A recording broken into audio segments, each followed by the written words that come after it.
So, should you bulk? Okay, the reality is, go back to my first point, because that was the most important one.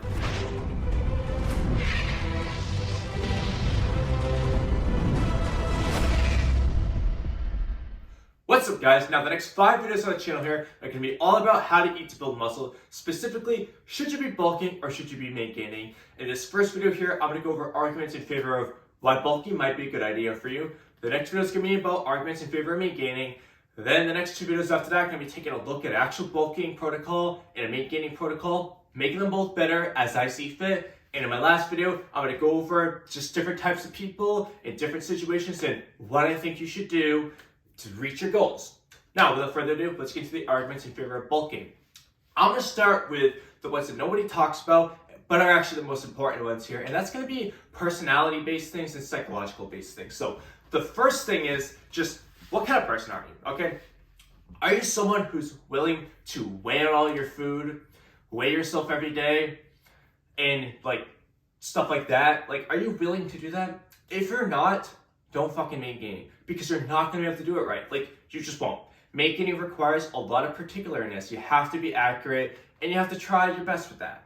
If you're someone who just wants to kind of eat, maybe you eyeball your calories, but you're not very good at it, okay? But you're okay with putting on a little bit of body fat, okay? Probably better off doing some type of bulking and cutting to some degree, okay? You're not going to be able to make gain if you're not willing to weigh out your food and stuff, like, or at least be really good at accurately guessing. The next thing is, in terms of reaching your goals, what kind of person are you? Okay, are you the kind of person that's like, I have a goal right now, let's say it's to build muscle and strength, and I just want to go full steam ahead in that goal. I want to really hammer that goal in, and I don't really care about other things that happen as a result. So, for example, you're like, hey, just want to get bigger and stronger. I don't care if I put on a little body fat, okay? If that's you, probably a good chance bulking cutting might be what you want to do, because you could probably build more muscle and strength while bulking than if you're maintaining. On the other hand, the kind of person is like, nah, I'm not willing to give up like any like fat gain. I don't want to do that. Okay, probably don't want to bulk. And the converse, when you're actually cutting eventually, similar idea occurs, okay? If you're someone that's like, bro, I don't care if I lose all that muscle and strength I gain, I just want to get those damn abs, okay? You might enjoy cutting. On the other hand, if you're like, bruh, I don't want to give up that strength, okay? While cutting, all right, you probably don't want to cut in the first place. Maybe don't bulk in the first place. Next thing, lifestyle. Whether you are a bodybuilder, you're a powerlifter, you do photo shoots, you just want to get super strong in the winter, and then you want to get shredded in the summer. I don't care the reason. If you're someone that follows a lifestyle where at certain points in the year, you have to get really shredded, and other points in the year, you like to get bigger and stronger, well, you're going to have to do some type of bulking and cutting at some point. Maybe not always, but at some point. You can't exactly cut down without cutting, and then unless you plan on staying at 5% body fat if you're a bodybuilder, probably shouldn't do that. You're going to have to bulk up at some point. So, lifestyle reasons, you might just have to do it, whether you want to or not.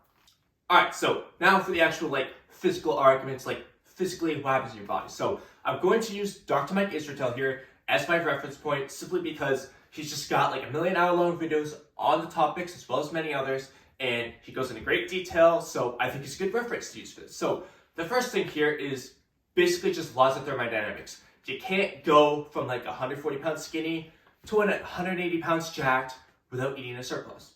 It's not possible because matter and energy cannot be created nor destroyed, only converted into one another. So if you want to increase your mass, you want to build muscle, get bigger, you have to increase your energy.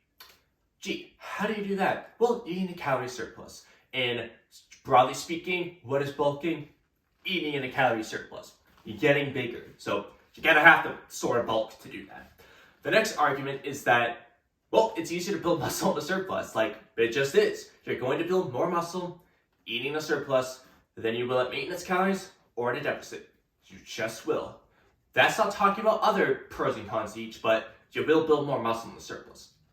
The next argument is that once you've built muscle and you maintain it for a period of time, it's a lot easier to actually just keep the muscle without losing it than it was to actually build it. You know, in terms of like actually lifting in the gym, the amount of volume you need to maintain the muscle is way less than it was to actually build it, okay? Similar concepts go with dieting as well. Like, you don't have to be in a surplus or do anything special to maintain it, really. You just have to not eat like shit, basically. And the last argument is that, once you kept that muscle and stuff, it's a lot easier to lose fat than it is to build muscle. So all you have to do is eat in calorie deficit and you're pretty much good to go. So when you pool those 4 things together, you get the concept that, okay, eat a bit more, eat in a surplus, get bigger, build some muscle, keep that muscle for a period of time so that you don't lose it while cutting, and then cut off that excess body fat because it's easier to do so than it was to build the muscle. Okay, so should you bulk? Okay, the reality is, go back to my first point, because that was the most important one. Regardless of what you think about the last 4 arguments here, I haven't talked about the main gaining arguments, but realistically, it's a personality thing more than anything else, okay? What kind of person are you, okay? Are you someone that's like, I don't really care about goal B, I just want to focus on goal A, and I just don't want to be particularly accurate with my food. I don't have a food scale, I don't want to buy one, I don't want to weigh it out, I want to go eat, whatever the hell it is, okay? You probably shouldn't make gain then. And so, if your goal was to build muscle, some form of bulking and cutting is going to be important. We'll talk more about the specific way to actually do that, but at the end of the day, some type of bulking and cutting is better for that type of person. So, stay tuned for my next video to see if maybe you're the other type of person, but for now, that's going to be a wrap on today's video. So if you found this video helpful, make sure to smash the like button, subscribe to the channel if you are new, turn on your notifications, and I will see you guys in the next video. Bye.